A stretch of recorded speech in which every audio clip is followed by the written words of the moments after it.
Turn one soul ring.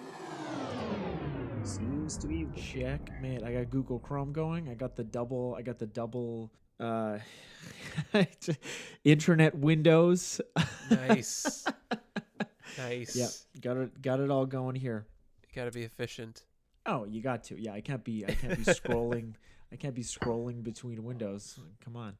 Come on. So Riley, how is you're working from home mostly these days? How is your internet at home during the day? Because we have to record under the cover of night so that we can hear you.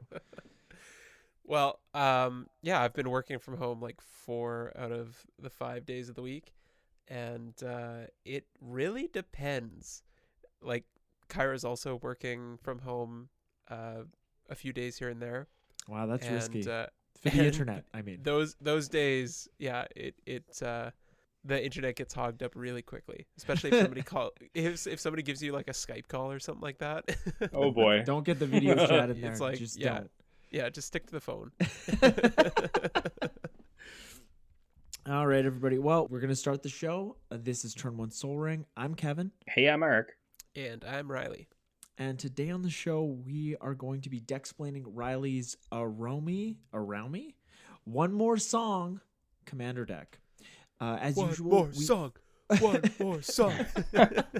We've collected a bit of lore on this particular legendary creature, but before we get to any of that, Eric, how can listeners get in touch with us? They can find us on Instagram at Turn One Soul Ring the podcast. Also, if you want to send us a message directly, get in touch with us. We have a Gmail account, turn1soulringthepodcast@gmail.com. Also, we're throwing stuff up onto that YouTube.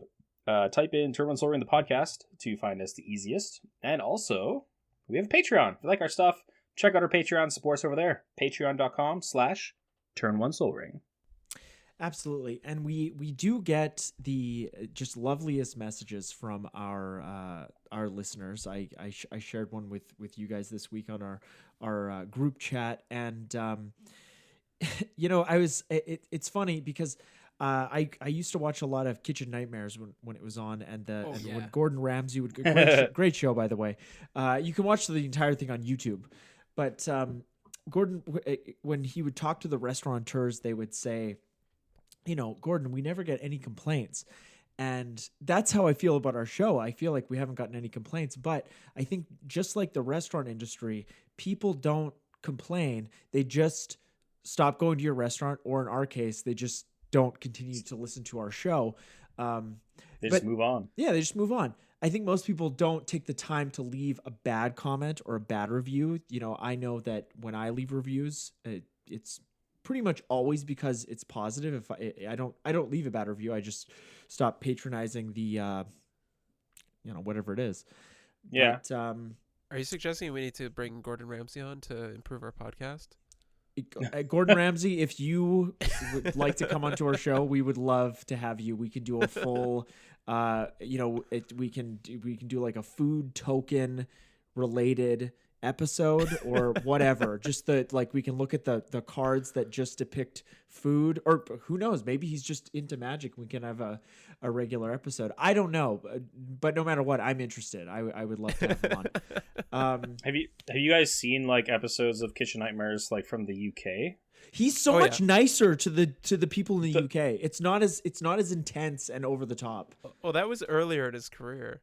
Yeah, it was, but the tone of the shows is completely different. Mm-hmm. I think that just speaks to like the US audience and like what they try and put on TV. Absolutely. Yeah, absolutely. Because there's all like dramatic music and stuff too all the time and shit like that, and like that's not in the UK one. It's just like yes. Interesting. Yeah, it is. It is. And another great Gordon Ramsay show is Hotel Hell, which is just like Kitchen Nightmares, but it's hotels that have restaurants, and it's a whole thing. But that wasn't on as long. But anyways, my point my point is that people just tend to leave us positive comments and positive reviews and positive messages. And you don't only have to do that if you want to leave us a more biting comment, feel free to do that. We'll and if you want to get a quick response, DM us on Instagram. Quick thing, because you're talking about Gordon Ramsay, are you do you guys Alton Brown fan at all? Oh yeah, the what was that show that he did? Good Just Eats. Eat? That was Good good. Eats. That was a good one. Yeah, with the science behind the cooking, that was very interesting. Yeah. Yeah. I like him. He's Yeah. cool. He's good. Yeah. Anyways. So without further ado, let's get to this commander. She has a mane of merfolk tendrils. I don't want to call it hair. But anyways, Araumi of the Dead Tide is 1 blue and a black for a legendary merfolk wizard. She has an activated ability. Tap exile cards from your graveyard equal to the number of opponents you have. Target creature card in your graveyard gains Encore until end of turn. The Encore cost is equal to its mana cost. And just refresher on Encore, exile the creature card and pay its mana cost. For each opponent, create a token copy that attacks that opponent this turn if able. They gain haste, sacrifice them at the beginning of the next end step, activate only as a sorcery. So obviously the Encore mechanic was created for multiplayer play, and Araumi wants us to reanimate creatures and get that value from them, and sacrifice them at the beginning of the next end step. But I don't know, Riley might have something in here that stops his tokens from being sacrificed. We're gonna see. It's not a spoiler. But as usual, we do have a bit of lore on this commander, and I was a bit worried when I looked up the backstory on Araumi, because the initial blurb just says that she is a merfolk from an unknown plane, and I thought that we had another Kinnan Bonder prodigy on our hands. He's a bonder of animals, and he's really good at it, so he's a prodigy. And okay, let's get to the deck list. That was pretty much it. There we go. But her story is actually a lot more. It's just a much more cool story. So what I said was true. She is from an unknown plane, but and her lifetime is unknown if you look her up. But on that unknown plane, she was royalty. But that wasn't enough for her, as she'd always dreamed of more from life. So royalty wasn't enough for her. She wanted more. So she eventually ran away from her kingdom, and it wasn't long before she flagged down a passing ship that took her aboard. And once aboard, she was greeted warmly by a crew of humans. And so the human crew regaled Araumi of tales of the outside world, and in return, she told them all about the beauty and riches of her kingdom. Unfortunately, though, it turns out that the humans were actually human pirates. Oh. Yeah. I mean, it's probably not that surprising. They're, humans on a ship. It's really 50-50. They might be. It is. It really is. Yeah, it really is. They have those like 3/4 hats, and I think they might be pirates, or they're like they're like the Italian military. I don't know. But upon hearing about the riches, the pirates tragically subdued Araumi, just knocked her unconscious, tied her up, and changed course to the Merfolk kingdom that she had told them about. And when she came to, she found her home in ruins after the pirates looted the place. And I'm assuming, I'm a little theory crafting here, killed most of the Merfolk, if not all of them. So she's upset. That's rough. Yeah, it is rough. That's what you get from running away from home, right? This is a cautionary tale, but more so for the pirates, because the anguish caused by seeing her home destroyed activated her substantial magical abilities, which she then used to drag the pirates into the ocean to their deaths, drown them, and then she reanimated them as undead slaves. Oh, wow. Nice. Yeah. Nice. So not only that, but now she waits beneath the waves, delivering the same fate to every pirate ship that passes. So needless to say, she's a badass, and she's just, she got her revenge, and now she's getting that residual revenge on anybody else that thinks it's a good idea to be a pirate. Yeah. That's a really sweet intro to this deck. Yeah. Yeah. Yeah. So hopefully Riley only put human pirates as creatures in this deck, because that's going to be really, really flavorful. You know what? Yeah, if I knew that sooner, I might have gone a different direction.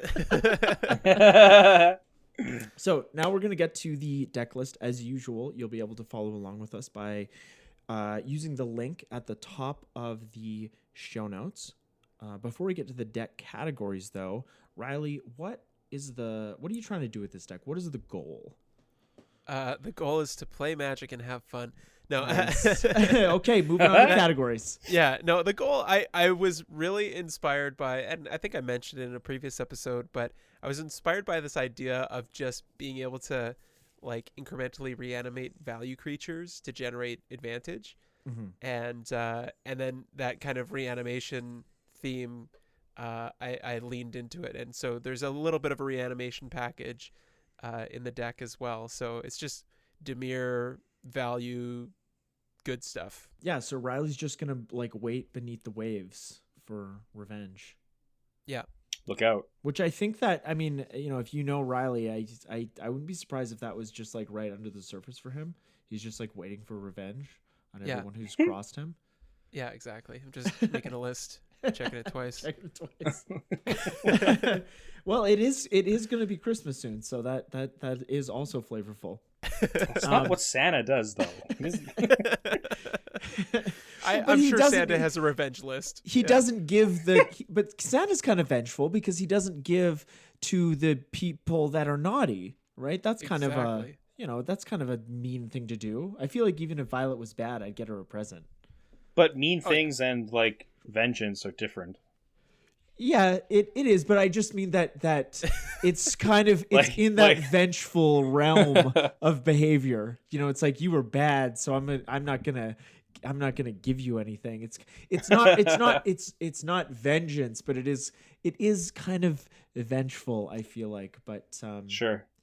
You know, he's just, well, whatever you think of Santa. We might have young listeners. I don't want to spoil it for them, even though this show is set as explicit, just because we do drop the odd, I was going to say F-bomb, but just kind of curse in general. But anyways, we're going to move on to the categories now. So let's go. So the first category we have here is win conditions. We have Demonic Consultation, Thassa's Oracle, Grey Merchant of Asphodel, Grave Titan, and Archfiend of Despair. So Riley, I got to say, these are some mighty fine win conditions. Demonic Consultation is... when was this originally printed? You got the little Ice Age. Like Ice Age. Yeah.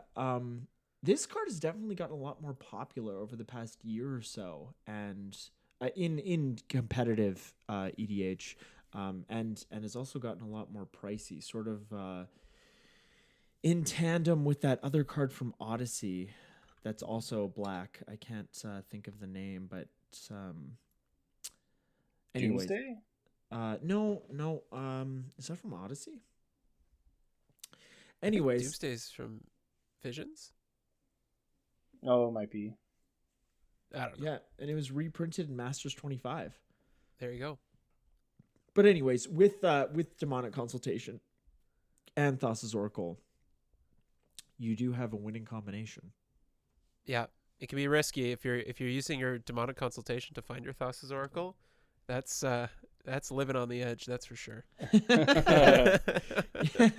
Yeah, well, hopefully it's just you and another player at that point, so that everybody can shuffle up and play again. Yeah, so I mean, for those who don't know what Demonic Consultation is, it's black for an instant. Choose card name, exile the top 6 cards of your library, then reveal cards from the top of your library until you reveal a card with the chosen name. Put that card into your hand and exile all other cards revealed this way. So the nice combo with Thassa's Oracle is, assuming you have Thassa's Oracle in your hand or you play it and its abilities on the stack, you can use Demonic Consultation, name some card that's probably, you could name Basic Forest, go search for a Basic Forest, and you know, obviously not find it, and then Thassa's Oracle's ability will resolve and win you the game. There you go. The game's got to end sometimes, everybody. Don't feel bad about it. Exactly. Yep.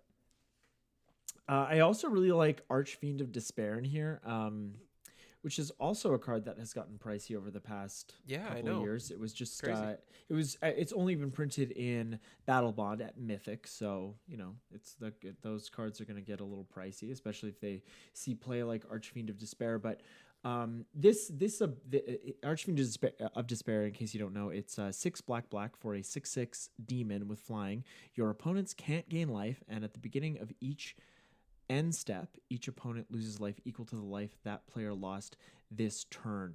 So what's nice about this is it only affects opponents, but this ability is sort of unique. It's sort of like Wound Reflection, which affects everyone. But this is just a nicer ability. It's a little more risky because it's on a creature, but this can just be a nice way to, especially with Grey Merchant, to just kill some people, especially if you've been reanimating creatures and giving them haste and swinging in for bits of damage. I can really see how these two or just the Archfiend can really close out a game. Oh yeah. I was gonna say the old Grey Merchant Archfiend is wombo combo. And just to clarify, Wind Reflection is one-sided as well. It only affects opponents? Okay. Yeah. Well, then it just got a lot better, and it's only 5 and a black, so you can put it in those 2 and 3 color decks. It's easy to cast. There you go. But the one way I really like Grey Merchant here is obviously if we are going to encore him from the graveyard. Oh yeah. That is 3 copies hitting the battlefield that all that all see each other. Yeah. So it's a minimum of 6 life loss for all your opponents. Per Grey Merchant. Yeah. Ooh, yes. So that's 8. 18. Oh, you know what? I just thought of a good card for the honorable mentions that I hadn't added yet, but well, we're not even close to that yet. Okay. Buckle up. First category, Kevin. Okay, I gotta take it down a little bit. So we're gonna move on to reanimation. We have Reanimate, of course, Animate Dead, Living Death, the Scarab God, and Gyruda, Doom of Depths. Got companion. Gyruda. Does Gyruda really reanimate though? Of course. Yeah. Yeah, pretty much. It's close enough. It's close enough. Yeah, the creature. I mean, yes, the creature didn't die. Yeah. Yeah, Just but hopefully you have some choices. Mm-hmm. Yeah. Especially in a 4-player, you should have some pretty cool choices. Mm-hmm. Yeah. Again, this just seems like a really fun card to encore. Yeah, encore is just a fun mechanic. Like that's, I mean, what inspired me to build this deck, obviously, is just the idea of these little like cantripping creatures, or in Garuda's case, a 4 and a hybrid Dimir for a 6/6 demon kraken that has companion, but we're not using it as a companion. So it says when Gyruda enters the battlefield, each player mills 4 cards. Put a creature card with an even converted mana cost from among the milled cards onto the battlefield under your control. So just value creatures like this that are just multiplied by however many opponents you have. So, like I love Living Death as a board wipe, and with we'll get to the other categories, but spoiler alert, there's quite a few ways for Riley to put cards into his graveyard, so Living Death can be really a one-sided board wipe, and then he's going to be able to pull all the creatures that he's been milling into his graveyard, discarding into his graveyard, what have you, back onto the battlefield, get all those ETB triggers. Just a fantastic card. But why is the Scarab God in this category? Well, I just feel like Scarab God was kind of almost like a little bit of redundancy, so to speak. Obviously, Araumi,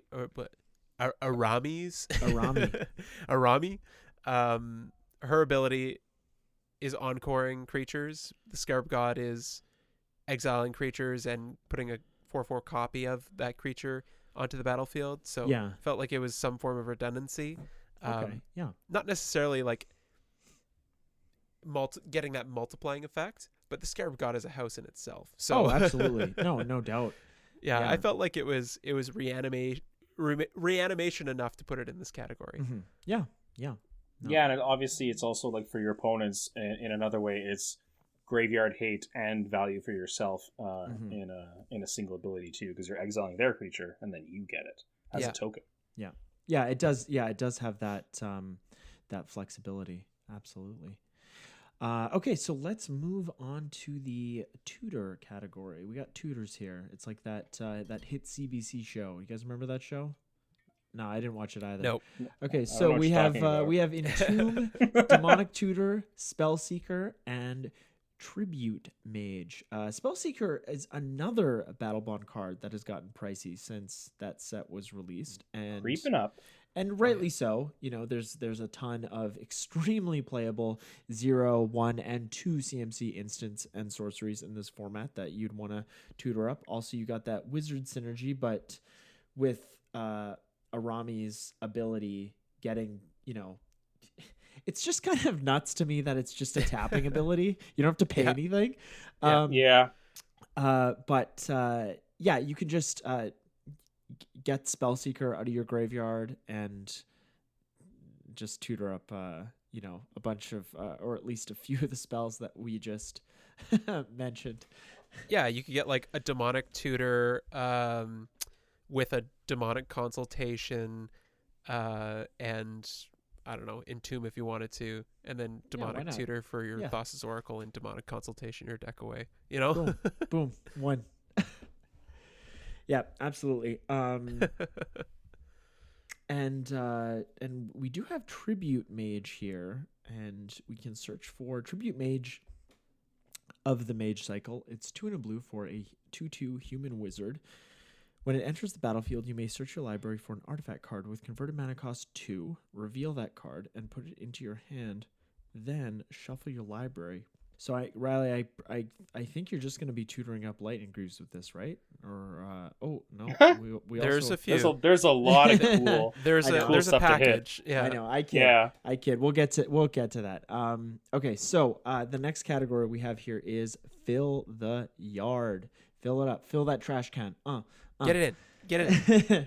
So dump trucks backing up. Here we go. Are you guys ever like cooking something and you're just like, this isn't working, or it did work, but there's just a lot of like leftover, essentially garbage, if it's like oil or whatever, and you're just like, I can't put this into the garbage can, and I can't put this down the drain, so I'm just like dump it in the toilet. Are you guys like dump it in the toilet kind of folks?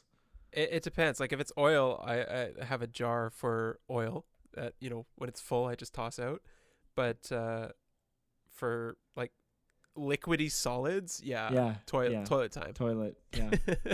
Yeah, again, for oil, I put it in like a cat food can. But for your cat? Yeah. No. For the cat. No, he puts a little wick in there, and then he lights the candle for the cat later. Yeah. Just a bacon candle. Yeah. Okay, so we have in this category, we have Careful Study, Hapless Researcher, Hedron Crab, Mental Note, Stitcher's Supplier, Thought Scour, Altar of Dementia, Looter Ilkor, Merfolk Looter, Mirror Triton, Ashiok Dreamrender, Champion of Wills, Emery Lurker of the Loch, Frantic Search, Jace's Archivist, Stinkweed Imp, and Mind Rack Demon. So, Riley, your decks are always a treat. Because I either see cards that I've never seen before, or I see cards that I have seen, but they're very like fringe playable. And I think that's just the beauty of Commander, is you get to see all kinds of cards that, either have a disadvantage normally, and in a particular deck, that disadvantage becomes an advantage. But, we have cards like Hapless Researcher, which is 1 blue for a 1/1 human wizard. Sacrifice it, draw a card, then discard a card. Just like a way to kind of cycle through your deck a little bit. Or we have like Mental Note, which is a blue for an instant, mill 2 cards, draw a card. and Thought Scour is a functional reprint of that, which is 1 blue for an instant. Target player mills 2 cards, draw a card. Riley's going to be targeting himself, of course. But like cards like that, which are they have their place, but we just don't see them too often in Commander. So it's just it's just really nice for me to see the old hapless researcher here. I imagine the foil is not very expensive. Yeah, I don't believe he is. Probably not. I think he's under $1. So I actually discovered Hapless Researcher when I was brewing some ideas for Pauper around like a blue-black Reanimator deck. And I found that it was basically like an Insolent Neonate, which is like yes, yeah, pretty much like a red version of this card, but it's I think it's a rummage instead of a loot. It is, yeah. But yeah, super cool, especially if I do like Encore Hapless Researcher, then I can just sacrifice him to loot all of my stuff away again, so I can get another Encore out of it in the future. So just kind of a way to accelerate me through my deck and put extra cards in the graveyard. Did you the tribute mage is obviously from this category, grabbing the Altar of Dementia. Oh yeah, that's being able to sacrifice any of our creatures to just mill ourselves, get that stuff in there. Yeah, and it's also great, like a free sack outlet like that also provides value. That's why it's in here. But it's great to have a free sacrifice outlet for your creatures or for whatever, because it makes targeting them a lot less desirable by your opponents. They'd rather throw that. Even though, like, if I were to target, Riley, one of your creatures with a Path to Exile or just any kind of kill spell, not even an exile effect, you could, in response, with a Altar of Dementia on the battlefield, just sacrifice in response, get the value, mill yourself. But it just, even though that creature's leaving the battlefield, it doesn't feel as good to the player who's casting the spell to get rid of it. You'd rather cast that spell on someone who is going to be losing more. I mean, obviously, if you're in a very ahead position in the game, then you have to do what you have to do. But it's always nice to have that sacrifice outlet, because players will, I feel like in my experience, are less likely to target your creatures or your permanents, whatever you can sacrifice easily, because you can sacrifice them and get value off of it. So they're sort of just they're forcing you to do something that you would be doing anyway. Oh, for sure. And it also, like, Altar of Dementia is also a great synergy piece, just to help me kind of double dip on that milling value. I can not only sacrifice one of my creatures that are on the battlefield to then encore it with my commander, and then bring out 3 copies and get whatever value out of those copies. And then at the end of turn, when they're going to be sacrificed anyways, just sacrifice them to Altar of Dementia to set up for the next turn, Yeah, I also like the addition of Jace's Archivist here, because obviously, Jace's Archivist is 1 blue for a 2/2 Vidalcan wizard, and you can pay a blue to tap. Each player discards their hand, then draws cards equal to the greatest number of cards a player discarded this way. So this is obviously a great way to mill yourself, everything we've already been talking about, but effects like this, like wheel effects, can just cripple your opponents. If they, especially if they have a huge hand of cards, like this isn't quite the same, because like like Wheel of Fortune, or those red type wheel effects, it's usually just 7. This cares about the greatest number of cards. But in the early turns, if you can get this out fast and get your opponents to discard their hands, it can be crippling. It can also give them, your opponents 21 chances to draw a card that can cripple your game plan. But at the end of the day, I think the cards like this are more detrimental than they are helpful to one's opponents. Yeah, it can definitely be a big flip the coin when it comes to either helping or hindering your opponents. But this is one way to, like, really quickly fill up my yard. especially if I encore a Jace's Archivist and get 3 of them, and then just use all 3 of them to plow through everybody's hands. My graveyard's going to be like half my deck. So I'm going to, the whole world's going to be my oyster at that point. That's right. And also in this category, we have one of, I believe, 2 cards that have Dredge in this deck, which is Stinkweed Imp. So it does Dredge 5. And Dredge is if you would draw a card, you may mill 5 cards. Instead, if you do, return this card from your graveyard to your hand. So whatever the Dredge number value is, that's how many cards you mill. And then you can... You'd put this card back in your hand. But like Dredge is just a perfect mechanic for this deck. It's just too bad there aren't more cards that you would want to put in this deck that have Dredge that are on color. Yeah, I also really like Ashiok here in this deck. It's 1 of anything and then 2 Dimir. And spells and abilities your opponents control can't cause their controller to search their library. So your opponents just can't tutor anymore. But the -1 is really cool because it's target player mills 4 cards and then exile each opponent's graveyard. So if you have opponents doing graveyard shenanigans, you can still get the value from milling yourself, and then they have to exile their graveyards. Yeah. And that's something we've seen more and more in recent years. Cards that just mill opponents' graveyards or like target players' graveyards. It's not just a full like exile all graveyard effects. Apart from, like Scavenger Grounds, which you should put in all your commander decks because you never know when you're going to run into something like this. But, absolutely. And it's funny because like we just got, what was it? That black card that, it's like Subversion Agent, Opposition Agent.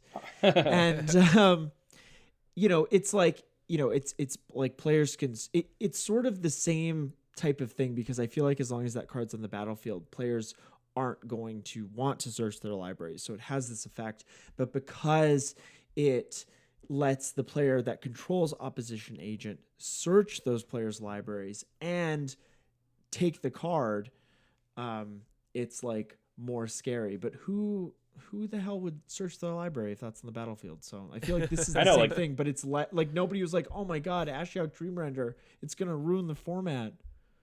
No, yeah, like you didn't see that when Ashiok came out, and then people are like insta banning the Opposition Agent from their like play groups and stuff. Come on.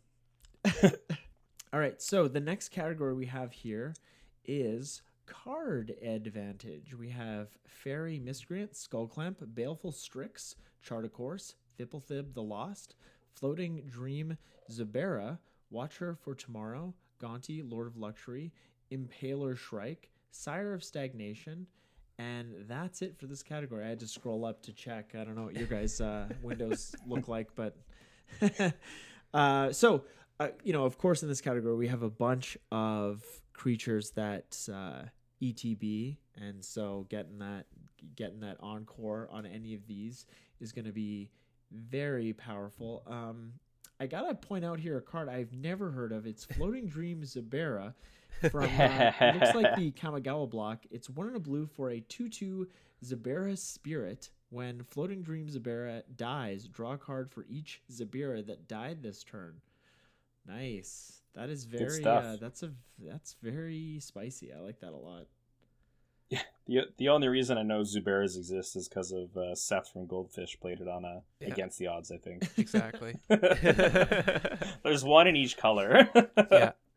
Yeah, and the encore Works really well ability. here, though. Yeah, the encore ability sacrifices them simultaneously, so they're gonna see that 2 other Zuberas died plus itself. So draw 9. Not 9.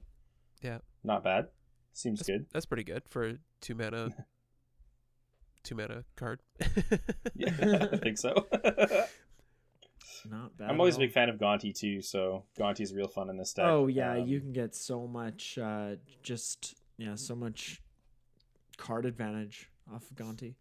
Yeah, Gaunty's great. Yeah. So obviously you just look at the tougher cards at target opponent's library. You can exile 1 of them face down, and then you may play that card for as long as it remains exiled, and you can spend mana or mana of any type. So the cool thing about Gaunty, to always remember is that even if Gonti dies, you can still cast that spell. Oh yeah. Or you can just hold on to it if it's a key piece that you don't want your opponent to have Yeah. access to. Also that. They're like, where's my other piece of Cauldra, damn it? But of course, we also have Commander All-Star Fairy Miscreant. Oh yeah, so Being- it's an all. being a Well, it is singleton format. it is an Edric. It is good in Edric. Yeah. Well, yeah, because it's a flying man, right? Yeah. But yeah, Fairy Miscreant, often not what you see in Commander, given that it's a singleton format. But it's a blue for a Fairy Rogue 1/1 flyer. When Fairy Miscreant enters the battlefield, if you control another creature named Fairy Miscreant, draw a card. So the reason being here is if you encore your Fairy Miscreant and you have 3 other opponents, you're basically getting like a sorcery speed ancestral recall, which is pretty good. Yeah. I also like Watcher for Tomorrow in this deck. It's from Modern Horizons. It's 1 and a blue for a 1/1 human wizard. It has Hideaway, so it enters the battlefield tapped, and when it does, look at the top 4 cards of your library, exile 1 face down, then put the rest on the bottom of your library, and when Watcher for Tomorrow's leaves the battlefield, put the exiled cards into its owner's hand. So yeah, this is just a great way to draw 3 cards if you encore this. Yeah, even better than drawing 3 cards because you're getting that selection out of the top 4. Exactly. Right? Yeah. It is. You're getting like the best 3 cards out of out of 9 cards? No, out of 12 cards. Out of 12. Yeah. Out of 12 cards. Yeah. And of course, a card I still think is like kind of slept on is the Sire of Stagnation. I was just gonna mention that. Yeah. Oh, it's a beast. Yeah. It's a beast. So it's 4 of anything, a blue and a black for a Devoid 5/7 Eldrazi. Whenever a land enters an opponent's control, they exile 2 cards of their library, the top 2, and you get to draw 2 cards. So people have to play lands. Yeah. Good thing it's colorless. Yeah. Yeah. Good thing. Ooh. Good thing. Oh boy. So the next category we have here is Synergy. We have Malakir Rebirth, and on the other side of that, it's one of the Little double face cards. Oh yeah. We have MDFC. Malakir Mire on the other side. We have Cloud of Fairies, Lightning Greaves, Phantasmal Image, Sundial of the Infinite, Glasspool Mimic. On the other side of that, we have Glasspool Shore.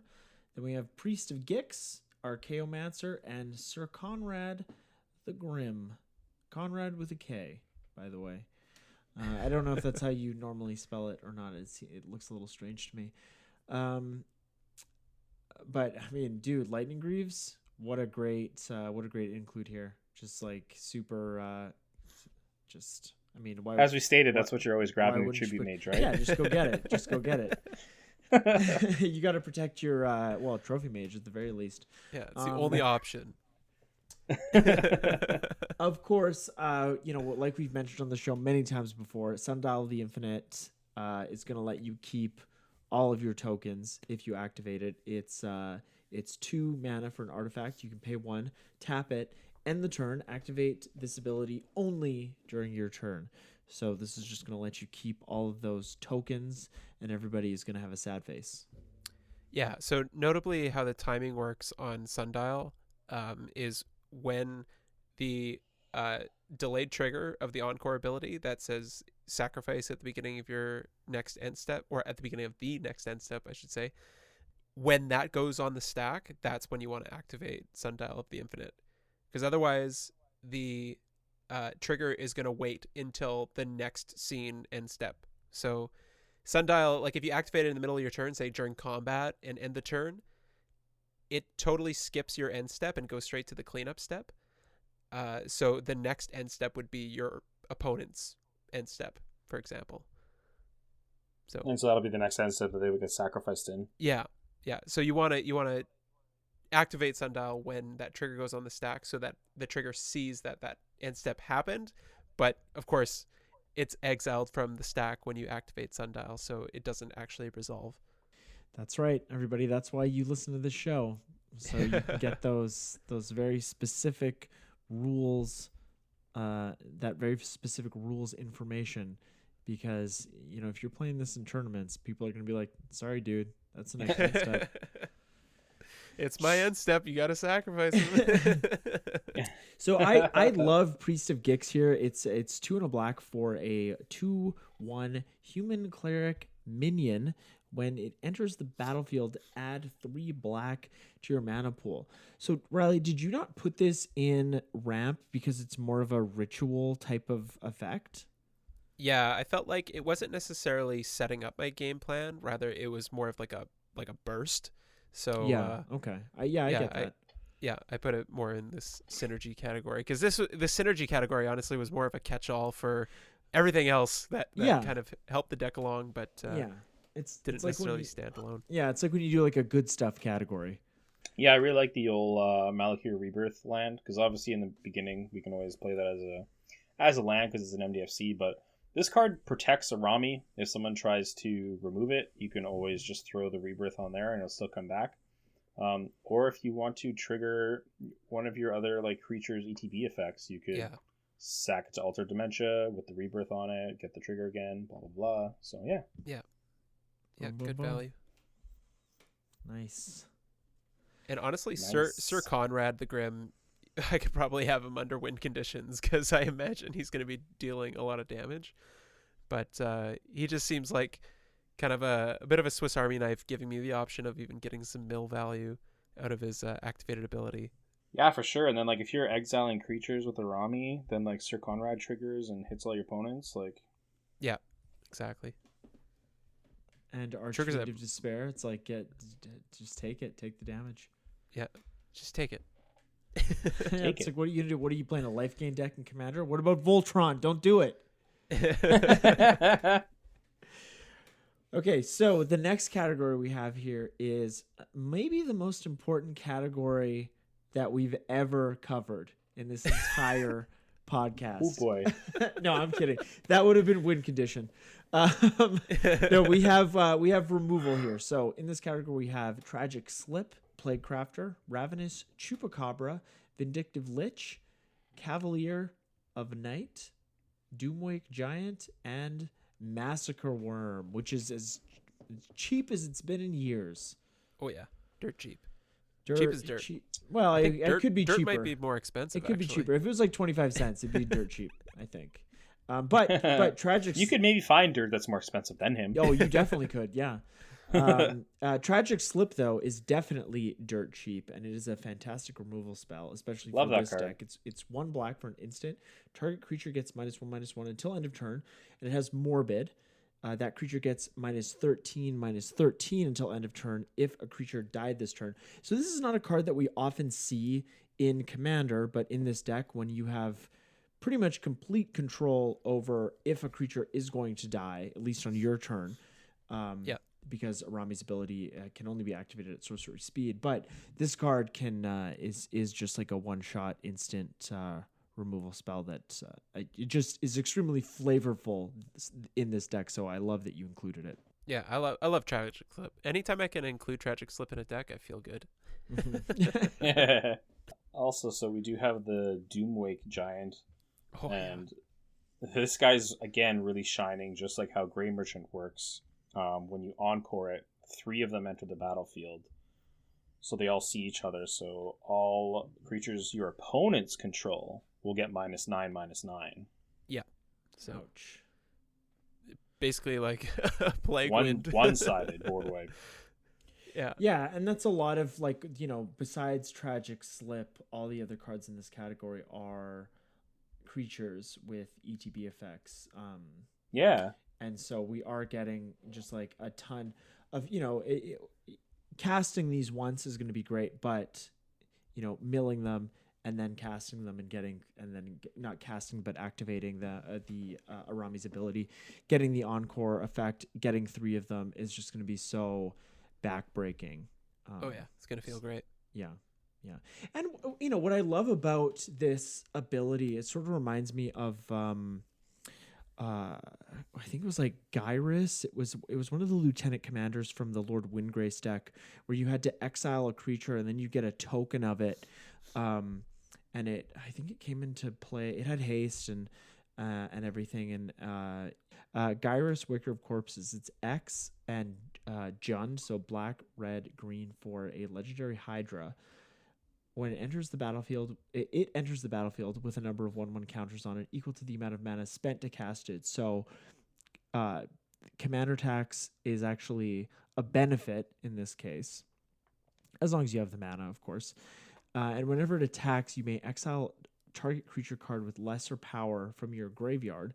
If you do, create a token that's a copy of that card that's tapped and attacking, exile the token at the end of combat. So obviously you're not getting the multiple token kind of value. You do need more pieces to get that. But I've seen builds of this that are very value efficient in the same way that, Riley, your deck is obviously going to be, that is very concerned with value. But my point in bringing up this commander and doing that whole sidetrack was that because the creature is exiled, it's not terribly broken. Like, it still seems like a fun deck that isn't gonna feel like it's unbeatable. I think it's gonna win a lot, but I think it feels fair, and that and that just feels good. You know, like we're not playing CEDH here, but it just feels good when that, you know, you've gotten the encore value and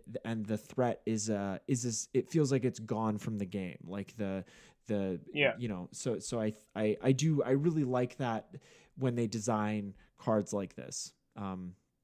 But anyways, let's move on to the ramp category of this deck. We have Soul Ring, Arcane Signet, Deranged Assistant, Dimir Signet, Felwar Stone, Milliken, Mind Stone, and Talisman of Dominance. And Riley, this ramp category is pretty tight. I like it a lot. Also, I think there's 2 specific cards to talk about here. Are you looking at Deranged Assistant and Milliken? I think so. Yeah, they're pretty fun. They seem to synergize and support the deck the way I wanted them to. So basically they're the same. The casting cost is a little bit different. But Deranged Assistant, for example, is 1 and a blue for a human wizard that says tap, mill a card to add colorless to your mana pool. And Milliken is 2 mana for an artifact creature construct that says tap, mill a card, add colorless to your mana pool. So just a little bit of incremental or incidental mill value plus ramp on a creature. Yeah, again, like how many decks, like these are very unseen cards, but they're cool though. They work really well. Yeah, and like Deranged Assistant is a brand new card, you know, just like Araumi from Commander Legends. So it's just nice to see them. Are you sure? I thought it was a reprint. Oh, is it a reprint? Yeah, I'm pretty sure it's a reprint. It was originally in Innistrad. All right. Well, Ainsley, strike this from the record, please. it was also reprinted in Ultimate Masters. Oh, yeah. God damn it. All right. Well, either way, they are, again, going back to what I was saying about, you know, cards seeming to have a disadvantage in this format. You know, it seems like we can always find ways to take those disadvantages and turn them into advantages in this deck. So, you know, these are mana dorks in Dimir that also help our game plan. So I think these are just fantastic includes. Yeah, and I think honestly that's probably one of the spaces I get my greatest source of inspiration from, is just finding jank cards that shouldn't work and trying to fit them into some sort of theme or synergy, you know? Yeah, it's like you trying to put shoes on without a shoehorn. You know, you're just like, get in there. No, I gotta have my shoehorns. I'm a big fan of shoehorns. So let's move on to the last category here in the deck list. It's lands. We have 34 of them. We have Academy Ruins, Ash Barrens, Bajuka Bog, Cephalid Coliseum, Clearwater Pathway, with the flip side being Murkwater Pathway, Command Tower, Dakmore Salvage, Drowned Catacomb, Fabled Passage, Gyre Reach Sanitarium, 9 Islands, Minamo, School at Water's Edge, Morphic Pool, Phyrexian Tower, Sunken Hollow, 9 Swamps, Underground River, and Watery Grave. Great land package overall. The average TMC of this deck is 2.76, so I think 34 lands is perfect. Well, it's 36 if you include Malakir Mire and Glasspool Shore. Right. Yeah. And I also do really like that you have 18 basics in this deck. That is a really nice number. I know we don't really have to deal with. I mean, I can't remember the last time somebody played like a Blood Moon or a Back to Basics on me in a game of cheap. Commander. It's coming back.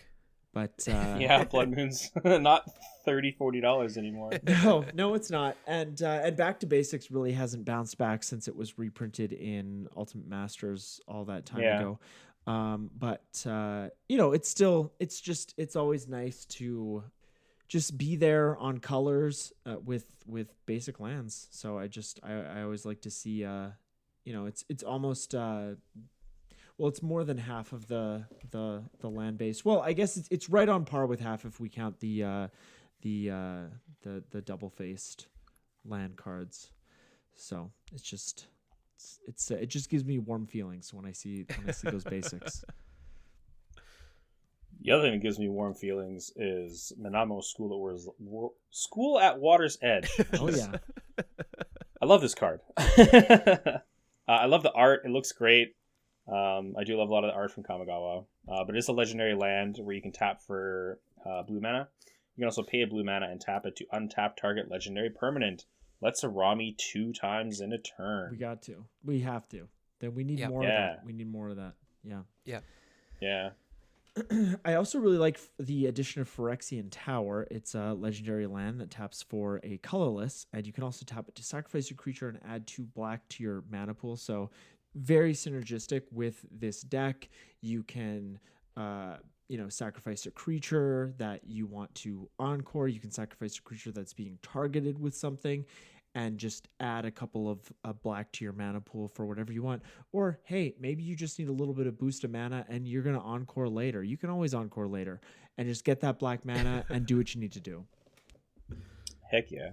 I think some listeners who heard all the card names might be wondering what this Cephalid Coliseum is. I bet they're not. I bet they are. They listen to Riel, right? Actually, go back and listen to Riel, because like that deck, not only was it very cheap to build in paper, but that thing is the real deal. Like, it'll get you. Even if you're expecting that it'll get you, it still gets you. It'll get you. So it's just, oh my God. You need to be playing like hard Graveyard Hate for that deck to not get you. Yeah. But anyway, Cephalid Coliseum. You can tap it to add a blue. You have to take a damage for that. Ouch. Oh no. It does. It does have threshold for 1 blue and tap it. Sacrifice the Coliseum. Target player draws 3 cards, then discards 3 cards. Activates this ability only if you have 7 more cards in your graveyard. Yeah. Yep. So obviously, we're just hitting ourselves with that. Really good value off of the land. It's pretty sweet. Yeah, just a great way to add more gas to the graveyard, give more fuel to Araumi to encore things. So just a nice little synergy piece. Yeah, another great synergy piece in this category is Dakmor Salvage. It's the other card with Dredge. It enters it's a land, obviously. It enters the battlefield tapped. It taps for a black, and it has Dredge 2. So if you would draw a card, you may mill 2 cards instead. If you do, return this card from your graveyard to your hand. So this is, again, just like Stinkweed Imp, just a great way to mill cards and get cards into your graveyard that you're going to want to encore, creatures that you're going to want to encore for really, no cost. Like the Dredge cost is free besides the just throwing the card in your deck. Dredge is such a broken mechanic. Oh my goodness. Yes. What are you talking about? No, we need Dredge in Standard again. Let's bring it back. Oh God. Yeah, bring it back. But yeah, overall, like it is kind of like a mid in terms of like financial cost. This deck is kind of like mid-level, but I think when we're building decks, we all try to build within our collection of cards, and there's definitely some cards that are a little more on the pricey side, but with the way that WotC is reprinting cards these days, not that many. That might be something we might want to think about adding to these episodes, is like hey, if you don't want to add this card like Lightning Greaves because it's $5, you could add this card like Fleet Feather Sandals because it's 25 cents. But but I kid. So now we are at the point, the segment of the episode where Eric and I have compiled our list of cards, suggestions for Riley that may make this deck run a little bit more smoothly, or just, we're just going to tell him what we think. It's now the gloves are off, essentially. Yeah. Bring it definitely on. A lot. A lot of mine are definitely some wants, just because I think it's really fun with the Encore ability and stuff. Mm-hmm. So yeah. Okay, so I guess I will take it away here. I'm not really doing this in any particular order. I feel like the last episode you guys were very on point with the order, and I'm sure the listeners appreciated that. But the first cards that came to mind for me with this deck were Spark Double and Sakashima the Imposter. So sort of in the same vein of Minamo, of getting multiple Araumi triggers.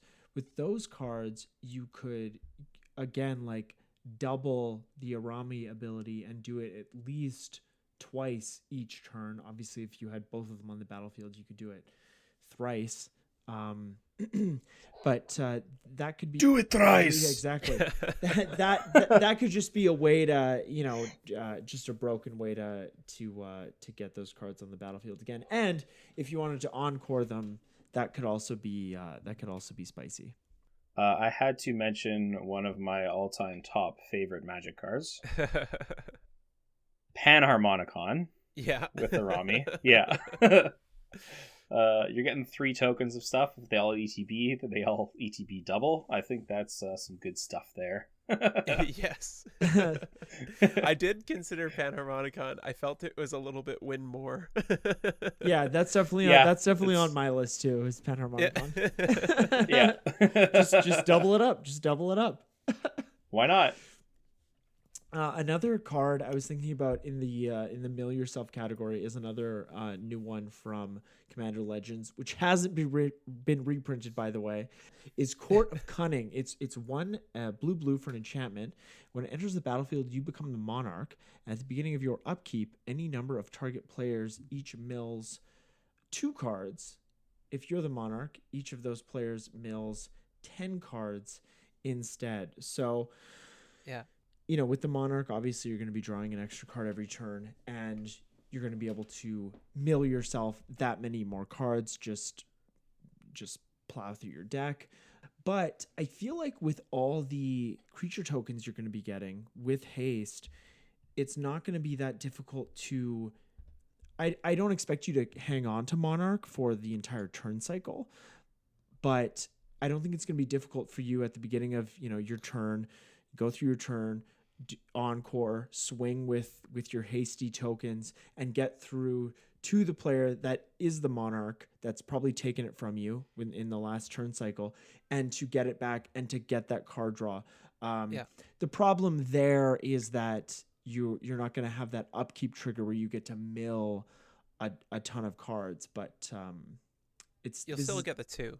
Yeah, you still get the 2. Yeah, you're always going to get the 2 as long as the court is on the battlefield. But yeah, so I think this is sort of a I think in an ideal world you're going to be getting that 10 every upkeep. But like I said, I don't think it's going to be that hard to keep getting that monarch draw. And rightly so, you don't have an ability to have an infinite, an unlimited size number of cards in your hand. You don't have a reliquary tower or a thought vessel. So, if you are drawing extra cards, you can, with the monarch ability, you're still going to have to discard and just add fuel to your encore fire. Yeah, I think this is definitely one of those decks where I don't want a Reliquary Tower. Oh, of Like, course not. No way. yeah, actively don't want it just to get that extra bit of fuel into the graveyard. Mhm. Yes, and discarding to 7 makes us all better players. Yes. It really Yeah, does. makes it a lot easier. And that's one of the hardest things. That's been one of the hardest things for me is like discarding down to 7 cards, like deciding what's the best 7 cards for the current board state, especially in Commander when there's so many more moving pieces. So, don't be afraid to not put that Reliquary Tower in your like 4-color deck where you don't have a slot that you can put a non-color producing land. Like I don't run Reliquary Tower in Sliver Overlord. I just don't. I don't have the space. Yeah, that would be a little greedy. I have some mean synergy here. This is an enchantment that costs 3 of anything and 2 black. It's called Dictate of Erebos. So whenever a creature you control dies, each opponent sacrifices a creature. Oh, that is so mean. That's dirty. Yeah. Yeah, so obviously all the stuff you're encoring, your opponents have to sack 3 creatures, and that hurts. Yeah, you should just put Grave Pact in here too, Riley. Fuck him. I think both. when it came down to the deck list, I had gone through Scryfall and like threw a bunch of stuff into a card file and just kind of like started sifting through it. At one point there was like an opponent discard theme, but I've been down that road before, and it's it's less fun than you think. So I feel that's in that similar category of just like, there's a bit of it, like obviously I have Playcrafter and Vindictive Lich. Like those are going to be explosive and cripple the table, but in their own way. Yeah, Grave Pact is gonna get some groans, that's for sure. Yeah, a lot of groans. So in the removal package in this deck, the next card I have to suggest isn't very synergistic, but because you have a self-mill strategy and you want to recur a lot of creatures, I would worry about things like Leyline of the Void and Rest in Peace. So I would think about adding Feed the Swarm to your removal package. Yeah. It's 1 and a black for a sorcery. It's new from Zendikar Rising. Destroy target creature or enchantment an opponent controls. You lose life equal to that permanent's converted mana cost. Obviously, you're in blue. You could also run up any number of counter spells to counter those cards being played, which would be the more ideal. But I also wanted to throw something a little more topical in here. But yeah, just anytime you're wanting to use the graveyard, I think you should always think about adding some cards into your deck that help with anti-graveyard cards. Now with Scavenger Grounds, I guess you just hope that they tap it, and then while it's tapped, you can strip mine it. But I don't have any other advice in that regard. I would also make a fight for actually having that over counter spells, because maybe someone ends up dropping it and you didn't have a counter spell, but in that regard, you can also end up grabbing it with, say, Demonic Tutor or Spell Seeker after the fact. Yeah. And then being able to just remove it. So I think that's really good. Yeah, and it's just something we've never had access to in these colors before, unless we want to pay 7 mana. Oh yeah, for sure. Well, there's a card that I've always looked at and wondered if it's worth it to run in blue. It's called Steel Enchantment. It's blue for an aura that enchants an enchantment, and you gain control of the enchanted enchantment. So like a Leyline of the Void. A Leyline of the Void, you just enchant and get on your side of the battlefield. But, yeah, because it only affects opponents, but something with like a Rest in Peace or like Planar Void, they would just... Yeah, they would wreck you either way. Yeah, get wrecked. Get wrecked. Yeah, that'll happen. But generally, people aren't playing cards like that, so it's not something you have to worry about too much, I find. Probably talk about both of these at the same time. These are kind of just big splashy spells. So when I first saw Araumi, my brain instantly went to some of my favorites, the Primordials. Yeah. And so they both cost 5 of anything, and then there's one that's 2 black and one that's 2 blue. So the blue one, which is Diluvian, when it ETBs, for each opponent, you cast up to 1 target instant or sorcery card from their graveyard without paying its mana cost. And then the Sepulchral one lets you put, for each opponent, a creature from their graveyard onto the battlefield. Of course, if we get to Encore one of these guys, that's 3 cards from each opponent's graveyard, which is some pretty fun stuff. Yeah, for sure. Yeah, definitely can be. So in the ramp category, I really wouldn't these days recommend putting Solemn into every commander deck. There was definitely a time when we did that, but I think with Solemn Simulacrum, you could pull, well, 3 lands out of your deck and by encoring it, and I know the ramp in this deck is really low to the ground, but I think that Solemn could really do some work, and just get you there on lands. Yeah, Solemn's fun, and I could easily see him making the cut. He was like one of my last few cuts, and I just felt like the curve was low enough. I probably didn't need to go all the way up to 4, especially with my card advantage package, where I did have opportunities to draw a lot of cards. But Solemn's a nice value creature. Mm-hmm. Yeah, he should be like 2 mana or something. I don't know why they made him 4 mana. It's a bit much. It's like the encore cost. That would be ridiculous. I'm not paying. I don't want to pay 4 for that encore cost. If it was 2 mana, okay, we can talk about it. But 4, come on. We do have MDFCs. There's also the Agadim's Awakening, which I kind of thought would go. Oh yeah, it's well pricey. With the deck. It is pricey. It's definitely up there already. Is it? Yeah. So, of course, it has Agadim the Unencrypt on the other side, so you can play it as a land, and you also pay 3 life to have it enter untapped. So it's one of the mythic ones where you can also have it as an untapped land, which is really strong. You can just take out a swamp, put this in anyways. But the Agadim's Awakening part is X and 3 black to return from your graveyard to the battlefield any number of target creature cards that each have a different mana cost, X or less. So if you were to pay 4 and X, you can grab 4 creatures, 1 of each CMC from 1 to 4. Yeah, good card. Really good card.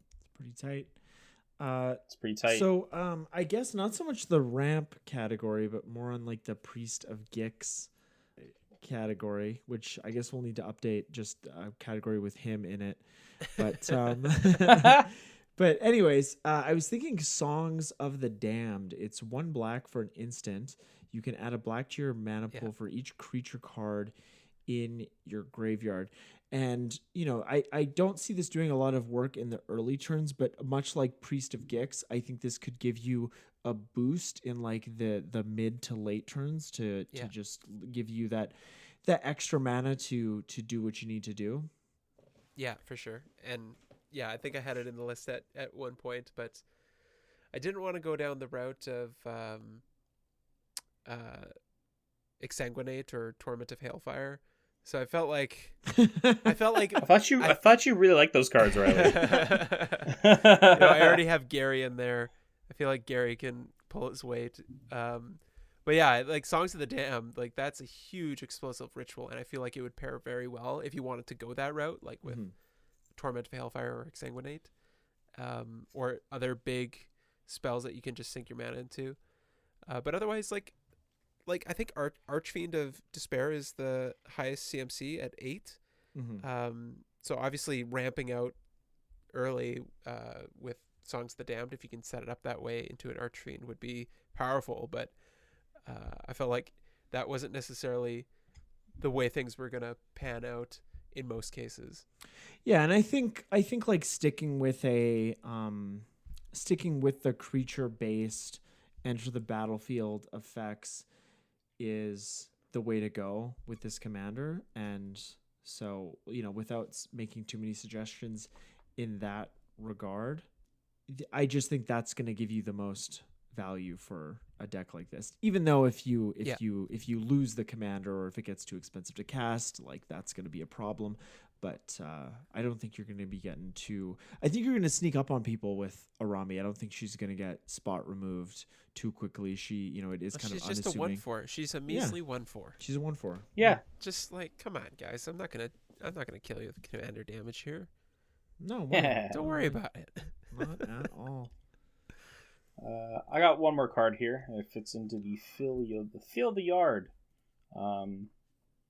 From Modern Horizons, we have the Bizarre Trade Mage. Yeah. Who's two of anything in a blue. When he enters the battlefield, you draw 2 cards and then discard 3 cards. Obviously, with the Encore, this can be kind of dangerous. Probably just, do you want a hand or not? Discard your hand. Yeah, but then there I can see there be some situations where you want like a few cards in the graveyard, and this guy fills it up a little bit faster. So. Yeah, he's been sitting in my trade binder for a while, and I've always wanted to to play with him. So I might try him out in this deck. I kind of like that card, and like whenever I see a spot for him, I'm like, come on, the trade mage. Yeah. But yeah, it definitely is kind of like, I don't know if his straight up card disadvantage, because you are ending up with a 3/4 flyer on the battlefield, so it's kind of like card parity. But yeah, but still, like discarding 3 is it's kind of a tough pill to swallow. So I have a couple of cards left in the same vein as Minamo for untapping your commander, or doing like a spark double type of effect, but still staying on brand with creature ETBs. I was thinking that Corridor Monitor would be a good include. It's 1 and a blue for a 1/4 artifact creature construct. When it enters the battlefield, untap target artifact or creature you control. So I don't know. Can you stack the abilities? Like if you encored this, would each one enter? They would all enter at the same time, wouldn't they?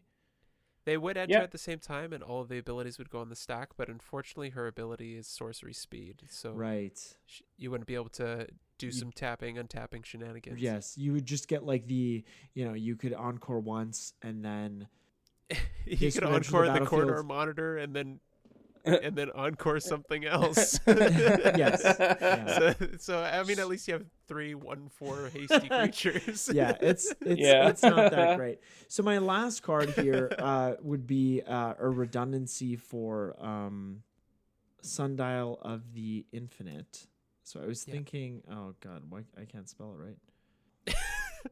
Here we go. So, oh no. I was thinking of Discontinuity, which is 3 blue for an instant, and as long as it's your turn, the spell costs 2 blue less to cast. So if it's your turn, it costs 1 and a blue to cast, and you just end the turn. So you know, if you don't have Sundial the Infinite and you just want to end the turn, this could be just a nice little this and like Demonic Tutor and what was it? Treasure Mage? Tribute Mage? Tribute Mage. Just a redundancy for that type of effect, and also if people don't see it coming, especially with like if you encore an Archfiend of Despair, that's going to be pretty devastating if opponents have already lost life that turn.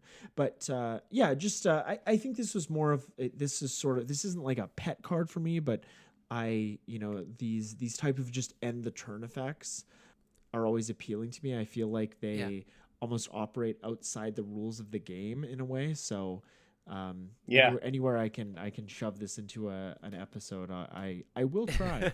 I will try. Yeah, I'd love to use Arami's ability to bring back a Grave Titan and then just end the turn. So oh god, yes. Yeah. Yes, please. The zombies are mine. That'd be zombies for days. Yeah. Because they have haste too. Oh man. That means they can block. Oh boy. All right, so Eric, those were all your cards, right? Yeah. Okay, well, those are all my cards. And with that, I actually didn't realize that Songs of the Damned was a reprint. I'm really gonna have to like check my if it's a reprint knowledge, because I've embarrassed myself several times on this episode. But I also feel like it's kind of par for the course. Anyways, with that, we're going to bring this episode to a close. Do let us know if you have any honorable mentions for this deck. I'm sure Riley would like to hear about them. And, Eric and I being in his closed COVID play group would love to be on the receiving end of them. You can do that by commenting on this episode or on whichever platform you're listening to this on, or on Instagram on the post that we make on every week for the new episode. Thank you for listening, as always, and Ainsley, thank you for the work that you do for us and the listeners every week.